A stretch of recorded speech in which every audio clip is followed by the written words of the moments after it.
Aujourd'hui, comme vous le constatez, je pourrais pas m'éclater parce que le Real n'a pas fait le match qu'on attendait de lui contre le FC Valence. On sait que ce FC Valence se fait torpiller par le FC Barcelone à toutes les sauces.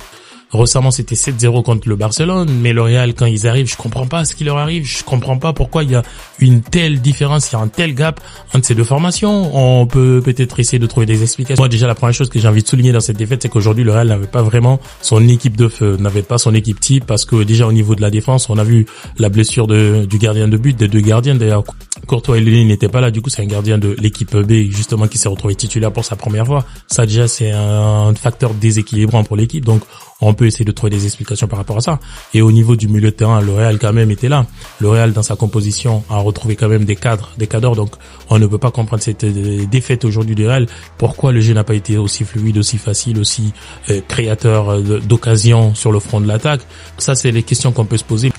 Mais quand on regarde les temps forts de ce match, c'est que les mêmes difficultés, les mêmes travers du début de la saison sont en train de revenir. La relation, le lien entre les attaquants, les offensifs du Real, ce n'est pas bon. Ce n'est pas bon. Quand tu regardes Vinicius qui fait des différences tout seul et qui a du mal justement dans la fin des actions à servir son attaquant de pointe qui est dépendant de ses autres joueurs justement parce que Mbappé il peut pas jouer seul, il a besoin du service de Vinicius, du service de Bellingham, du service de Brahim Diaz pour qu'il soit plus excellent, plus étincelant. Mbappé, il ne peut pas briller tout seul. Il peut justement faire des actions solo. Il l'a essayé d'ailleurs sur plein de tirs qu'il a tenté, mais ça ne porte pas fruit parce que justement il est un peu sous pression. Mbappé s'il n'arrive pas à marquer, moi à mon avis c'est que ils ont du mal en fait à créer une cohésion forte offensive au niveau du Real tout simplement parce que les occasions, les plus belles occasions c'est le ballon de Vinicius qui réussit à faire des différences et qui termine par une frappe très molle qui n'avait pas lieu d'être. On a vu également les différences de Bellingham. Je comprends pas les gars, je comprends pas pourquoi, en fait, quand ils sentent qu'ils sont au bout de leurs efforts, ils peuvent pas servir à un joueur qui est dans une meilleure position. C'est comme ça que le Paris Saint-Germain, cette saison, s'est retrouvé fort en Ligue des Champions, en championnat, tout simplement, parce qu'en fait, ils ne privent pas le joueur qui se trouve dans une meilleure posture. Le Real, aujourd'hui, offensivement, ça n'est pas ça. Et défensivement, quand on regarde la fin de la rencontre, on sent que cette défense aussi est une défense qui est en manque de concentration. Regardez-moi ce deuxième but. Déjà, le corner, on n'a pas grand-chose à dire. C'est une faute de marquage. Ça, c'est des choses qui arrivent, mais il faut quand même que la défense se réveille. Et le deuxième but, les gars, on est en fin de match. Il reste 5 minutes. Déjà, le premier duel, Tchouaméni le perd. Et là, passe en une touche. Camavinga, il est en train de sommeiller. Et aussi, le joueur qui marque le but, Valverde, de le suivre, il le suit pas. Donc, en fait, c'est une faute de concentration collective au niveau de la défense. Cette défense-là, elle ne va pas bien. Cette défense-là, elle ne va pas bien. On l'a vu la dernière fois, je l'ai dit en plus dans ma précédente vidéo. Ceux qui l'ont pas vu, vous pouvez aller voir. Le Real, justement, j'étais inquiet parce que ce qu'ils ont montré contre la Real Sociedad avec ses 4 buts encaissés, ça ne me rassurait pas. Aujourd'hui, ils viennent encaisser encore 2 buts. Cette défense, franchement, on peut pas trop tirer sur elle parce qu'il y a trop de blessés. Il y a trop de blessés au niveau de la défense, mais la défense du Real, franchement, ça va pas. Donc c'est là où, justement, la direction du Real doit se réveiller pour nous trouver des joueurs qu'il faut pour ce poste. Et de l'autre côté, le Barça aussi a fait un match nul. Ils ont fait un match nul. C'est qui nous arrange, nous. Ça nous arrange parce que on ne voulait pas qu'ils créent la licence. Ce match nul du Barça aussi, c'est peut-être parce que la Ligue des Champions pour les deux clubs, ça arrive. Et Flick, il a décidé de reposer certains joueurs. Rafinha n'a pas commencé, Fermin il n'a pas commencé même s'il n'est pas titulaire incontestable, mais il aurait pu quand même apporter sa touche offensive. Olmo n'a pas commencé, du coup il y avait quand même un turnover au niveau de l'équipe du Barça.